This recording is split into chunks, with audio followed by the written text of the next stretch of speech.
Thank you for having me here today. Today, we are going to talk about Thanksgiving. And Thanksgiving is that one time of year when people want to have a quintessential experience. They want to walk through your front door and be wowed by a table that's set with all that stuff that you don't normally use the rest of the year, like your grandma's china and your Waterford and your sterling silver. And it's also a time when people are wearing their best finery and using their best manners. But mostly it's about sitting with people and reflecting on the bounty of life and giving thanks.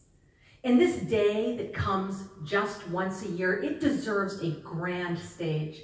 So today, I'm going to be telling you about some of the strategies for producing an event that people will remember. Don't be afraid.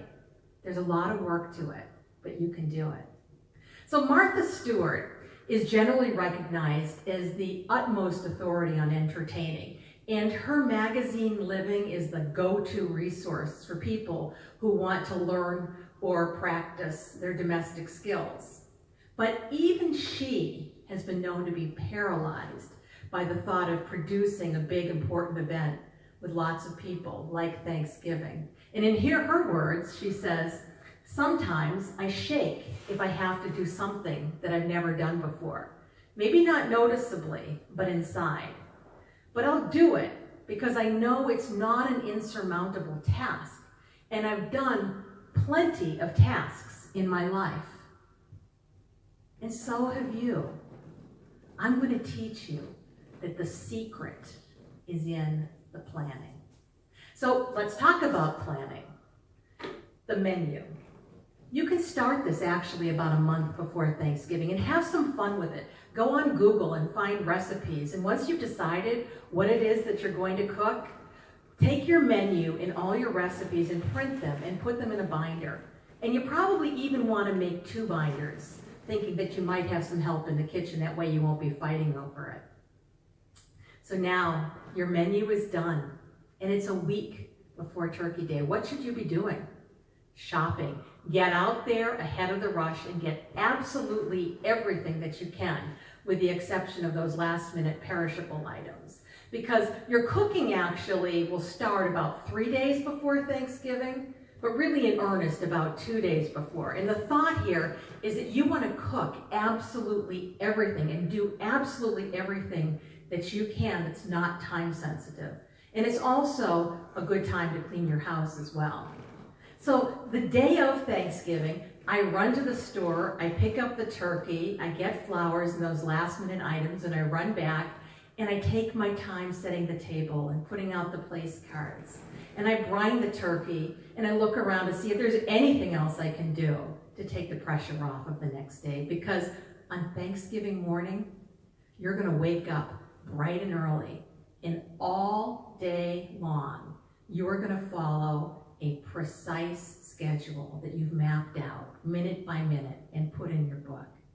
And for me, what that looked like last year was getting up at 6 in the morning and making 6 pies, which had to be cooked and in and out of the oven by noontime, because that's when the turkey had to go in. And only then could I breathe. And then for the rest of the day, I did stuff like get out the warming trays and decide which utensil goes with which dish, and arrange flowers and ice the drinks. And I always make time in the late afternoon to carve out some time for myself, which usually involves a cocktail and bath. So the day is here, your meal is ready, your guests have arrived. Offer them a wonderful harvest cocktail, keeping in mind the advice from another legendary entertainer and celebrity chef named Ina Garten. She's also known as the Barefoot Contessa. And she says it's not enough to put a delicious meal on the table. Her recipe for a fantastic event involves curating an event that's a feast for all the senses, the smells, the sounds, the sights, where people are seated, what dishes are used, the presentation. The mood that she creates starts the minute she opens up the door. And in her words, I try to greet my friends with a drink in my hand, a warm smile on my face, and great music in the background, because that's what gets a dinner party off to a great start. So you've done this.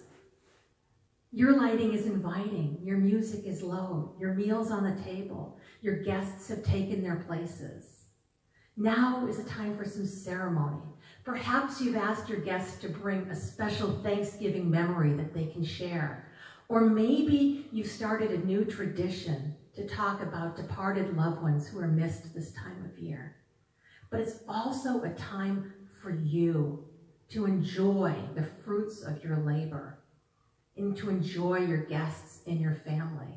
And just let the evening unfold the way it's going to unfold. Because planning an event like this requires so much planning. And this whole idea of effortless entertaining, it's a myth.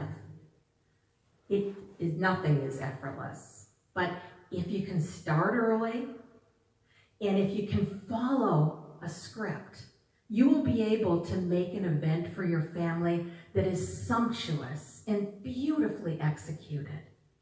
And that next day, when you deservedly sit with your feet up, get your book out and write in it, before you've lost your memories of it, write in it everything that went well. And also take note of things that you might want to do differently next time, because the planning is ongoing. So I hope this has been helpful. Thank you so much for having me here tonight, and I hope your Thanksgiving is wonderful.